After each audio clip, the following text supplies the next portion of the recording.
Welcome into Jake and Joshua, where we sound off on some of the biggest topics in Big Ten football. It's been a little bit of a whirlwind last couple of weeks. We got bowl announcements, we've got coaching hires.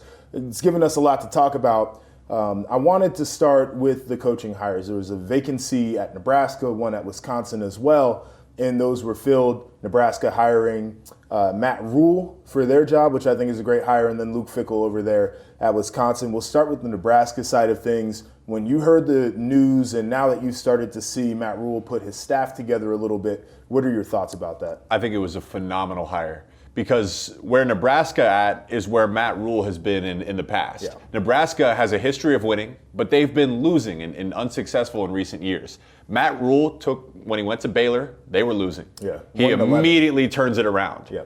Temple, they were losing. He immediately turns it around. And since he left Temple, they've been average at best once again. That's so much on coaching. So he has a track record of doing this exact thing. And you think Wisconsin's different where I know this year wasn't perfect, but they have a history of winning. They had just kind of reached their ceiling. They're going to try to break through it.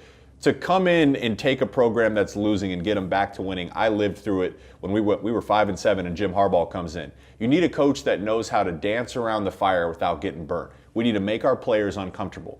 We need to revamp the staff a little bit. We need to challenge our players to find out who actually wants to be a part of turning around this culture and getting back to playing winning football. Matt Rhule has a history of doing that. Yeah, I think that's the biggest thing there is that Nebraska opening, the last coaching hire in Scott Frost, I think we all believed was a home run. And I think that there was this idea that he was going to be able to come in and he didn't have to blow a lot of things up and he can get it right. And now with this one, you need a guy who's experienced in coming in and absolutely blowing things up and can get it right that way. That's what Matt Rhule is going to do. You talk about being in a program where you had to go from not playing well to being a contender, and that's what you guys did in 2015, where you had a double-digit win season under Jim Harbaugh. I look at when I was at Ohio State, I came in at a time where Ohio State was coming off of a losing season for the first time in forever. And Urban came in, literally blew everything up. And you talked about this idea of challenging players. That's exactly what happened. And I think that at all times, whether you're winning or you're losing, the coaching staff has to challenge players. And they have to challenge one another as well. And that's a process I'm looking forward to because I hear a lot of people talk about how Nebraska hasn't recruited well and they don't have enough talent. And I don't think I believe that. I think that they've got plenty talented enough players that need to be challenged. They need to be developed properly. And ultimately, with the transfer portal in play and what these schools can do now, this could be a faster turnaround than a lot of people expect. They certainly have more talent than their record has showed. They certainly have more capability to win games than they have in the past. I remember the first spring ball with Coach Harbaugh, and this applies perfectly to our world of NIL, and I don't want to generalize an entire generation, but I think there is a certain level of entitlement where you feel like, hey, I deserve this. This is what other guys are getting in NIL. I deserve an opportunity, right? And that's been around since the beginning of time. But you have a roster of 120 guys, and we're in spring ball, and Jim would blow the whistle at the halfway point of practice, and he's like, I don't think you guys understand.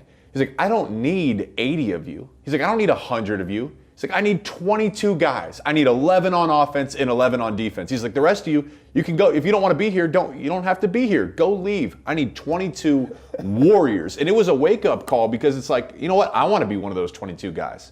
And then there's guys that say, you know what? Maybe this isn't for me. Maybe it's not and for me. And that's okay too. Dog, and that's fine too. I got the stories because Dion, when he got hired at Colorado, he had the camera in the team meeting.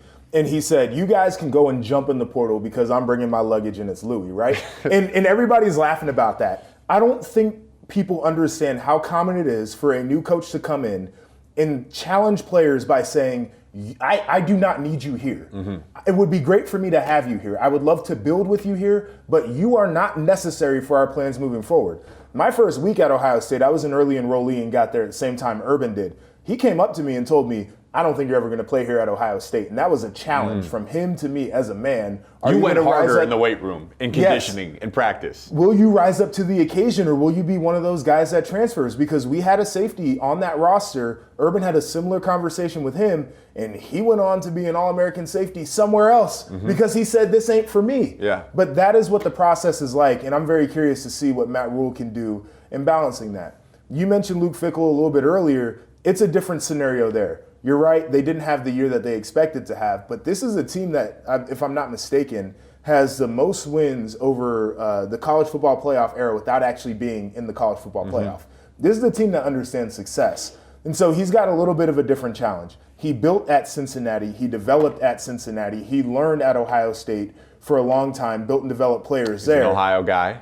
He's got the Midwest thing figured out. But for him now, I think one of the difficulties of Wisconsin is the landscape of the Big Ten, because you've got two teams coming in that are going to be really good, that have good head coaches. Matt Rhule is a great head coach. He's going to elevate there in the West. We don't know what's going to happen at Purdue, but that's a team that's been rising. Illinois has played really well over the last couple of years. We know Northwestern cyclical. Iowa's down. We don't expect them to be down for a while. And now you get to Wisconsin, which is one of the brands of record in the Big Ten Conference. Luke Fickell, to me, has every opportunity and every tool to make this thing extremely competitive. But the question now is, with the expectation of that fan base, how quickly are you going to get them to the goals that they want to achieve? Yeah, I think college football has never been this competitive. And you could say what you want about NIL, you could say what you want about the transfer portal, but this player mobility, this past year has been the most parity we've ever had in the college football playoff, right? I mean, teams that we thought were a lock to get in, they're not in, and we're seeing new faces get in and new faces knocking on the door. And it's the same on a macro scale. It's the same as the Big Ten with the addition of USC and UCLA. So you have to look at track records too. What have you done in the past? Well, what did he do at Cincinnati? He got to the playoff. That's not easy, and it hadn't been done before. In the NFL draft last year, he recruited guys, he developed guys, he hired assistants to showcase those talents, and he had the third most guys get selected from any team in the NFL draft. That's up there with the big boys, that's a track record of success. Wisconsin has all those capabilities. They have the identity, they have the brand power. You have a guy that now comes and has a track record of doing it. I think it's going to be a really successful marriage, and I think he's going to do a great job. And one of the things that's really going to make it work is, and I played for Luke Fickell at Ohio State, who was my linebacker coach and defensive coordinator. He is one of the all-time great humans out there. He's a great connector of people. And so when you start talking about getting guys to buy in to a program and a brand new coach and doing things differently, he can create that buy-in because he's going to connect on a personal level with a lot of people. When you talk about a guy who's into player development, you mentioned the NFL draft, and that's important. The other thing is, for the guys who aren't going to play professionally, he's as invested in their future as he is as guys who are going to play in the NFL. That's huge because you can sell that. Even in the day and age of name, image, and likeness, what you can sell is, I've sent a bunch of guys to the league, but here's a roster of other guys that maybe played for a little bit, maybe they didn't play in the league, and this is what they're doing too, and this is how I help them achieve their goals. That's going to be one of the biggest things that he can bring to that university, is what he does, not just as a coach, but as a human. Just to tie these two together, you mentioned that you know firsthand that Fickell, the players know that Coach Fickell cares about them and loves them as a person, right? And to go back to Matt Rhule, the challenge is Nebraska, you're not at a place where you can just hug and embrace and celebrate victories. Nah. You got to stack a little bit of victories as well. Yep. So that's where I said dance around the fire without getting burned. Yep. Rhule has to challenge his players, but still just touch it every now and then to let the guys know, to let the staff know, hey, I'm doing this so we can all succeed together. It's an art. I don't know if there's one specific formula, but you know it when you see it. Yeah, that is a very good point there. I mean, it's a balance to blowing things up, right? You got to make sure that the guys understand that you're not just a tyrant who's coming in to be mean. You're a guy who wants what's best for them, but they just don't know what that looks like right now. One of the big pieces that came out in this kind of whirlwind of the last couple of weeks, and probably the most significant thing, is there are two Big Ten teams in the college football playoff. Your Michigan Wolverines, my Ohio State Buckeyes. What is the significance of the fact that we have two teams in there? It's great. I mean, it's the first time the Big Ten's had that. And it's the two biggest brands in the Big Ten, two of the biggest brands in college football and in sports in general. I just think they're in two different worlds right now. Ohio State has a national championship, but they haven't played towards that in big games, specifically against Michigan. Now you have an opportunity to play a really good football team in Georgia, a team I think Ohio State's capable of beating. They're capable of beating anybody on any given week, but they have to do it now. So that they got to clean up their mistakes from the Michigan game. And for Michigan, okay, you got there last year. You find yourself there again. You will be favorited against TCU, but TCU is still a good football team that demands your utmost respect. Are you ready to take that next step? So we're going to get to learn a lot about both these programs. I think that's probably the biggest thing there. Like, I look at Michigan as a spot of last year was kind of the first time you're feeling things out, and they had achieved different milestones that they hadn't had before. This year, it's more business as usual, and now we're back. We have to make sure that we capitalize on this moment, which is something that I certainly think that they can do. For Ohio State, you hit the nail on the head. They can compete with anybody in the country. They haven't done that. And that is the thing that folks are going to be looking at, because I think this one's a big narrative setter for Ohio State, is if you can go and you can beat Georgia going to Atlanta to do so, things kind of change. Like, the conversation really starts to change.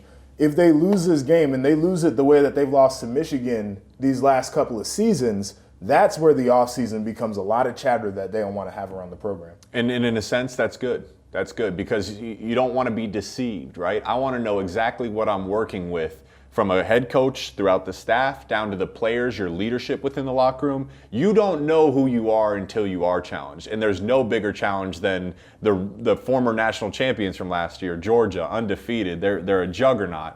Go out there and find out if you can compete with them. I certainly think it's a winnable game, but they got to play to their full potential. Absolutely. This is the last topic that we will get into for this one. Take me through bowl prep. I feel like a lot of people, they hear programs talk about what they're doing and they know that there's 15 practices, but nobody really knows what's going on behind the scenes. When you were in school, what was your bowl prep like? I think there's a couple stages to it. The week leading up to the game is game prep, but it's not much different than any week throughout the season. What about those first 5 practices, though? Remember, you're just coming off a very long season. Guys are sore, tired, they're beat up. I think that first week is more about youth development. It's about getting the young guys repetitions. It's about spelling your older guys. Let them touch it, let them feel it, work out some of that lactic acid, but nothing should be too hard in that first week for your veterans. Then there's a week in the middle where I think it's a little bit of both. You're starting to dial into bowl prep, but you still want to keep your guys fresh, and you still want to challenge the majority of your roster to accelerate. And a big part of this, too, is getting back in the weight room, getting back into conditioning. You lose a lot of strength and mass in conditioning throughout the season. So, again, it's a delicate dance, really strategic what goes into this, too, because those 15 practices, not only for that specific bowl game, but for the future of your program, they're so valuable. Yeah, we had a very similar plan. We would break it up basically into 3 phases, as Urban called it, and it pretty much would be 5 practices, or maybe 5, 4, and 6 on the other one to get an extra day of game prep. But what he would do at the very beginning was exactly what you said. We're working fundamentals, we're working conditioning, and we're getting back in the weight room. If you were a young player, your practice was probably going to be twice as long as if you were a veteran guy who had played a lot of snaps, because you need to develop your youth, and there's no better time than bowl prep to do that. If you're a veteran player, you're going to go out, you're going to get the work, you're going to be running, you're going to get some volume in there, get a little bit on your legs. And yeah, it might suck, but just understand we're taking the physical aspect off of you, but we need you to be in good shape for when we play this bowl game. And you're going to spend a lot of time in the weight room. You're going to be getting your strength back, but you're also going to be working on functional movement and all the different modalities that are going to help you for your final stretch of the season. Then in that middle phase, it was a little bit more back to football, but it was still with a fundamental emphasis. So not a lot of game plan aspect to it, but like everybody needs to know how to stop power and counter on defense. General playbook. Yeah, everybody needs to be able to defend bob plays. Like, we're going to work on play action. We're going to work on our spot drops. We're going to work on man-to-man coverage. Those different things. But it feels a little bit more like a traditional game week type of practice. And then you get into the game week. And Urban used to like having a plus one day. It was almost like coming off of a bye week. So instead of your typical game week of practices, he would add an extra day in there. Maybe an extra 2 days, depending on who we were playing against and what type of opponent it was. But that's where you're really like, okay, you know, Monday we're going through first and second downs, or Tuesday, however people practice. And then Wednesday we're coming in, we're working our third down plan. And then Thursday, you know, we're cleaning everything up. It's got to be fast, perfect practice, and then Friday we're doing our walkthrough or our up-tempo, however people do it. But really getting into that game mode so you could go out there for what your Saturday was and you can play. And Urban was big on the mind tricks. So we would take some trips where he would tell us not to adjust our clocks, not to change time, and we would be on Buckeye time, which was really unique. And then we would always do it to where game day was Saturday, whether we were playing on a Saturday or not, and then we would track the days back from that so we could stay in that mentality of what a game week was. I want to say one thing that I can't believe it doesn't get talked about as much when you look at these coaching hires and filling out your staff and even the transfer portal, because transfer portals you really use for plug and play, which is potentially leadership. Communication. Yeah. To be able to teach and communicate in a way, okay, hey, it's our first week of practice. The young guys need to know what those days are for. And the vets understand we're doing this for you. So take what you need, but understand we're trying to spell you so you're healthy for the game. The next week, what's our process like?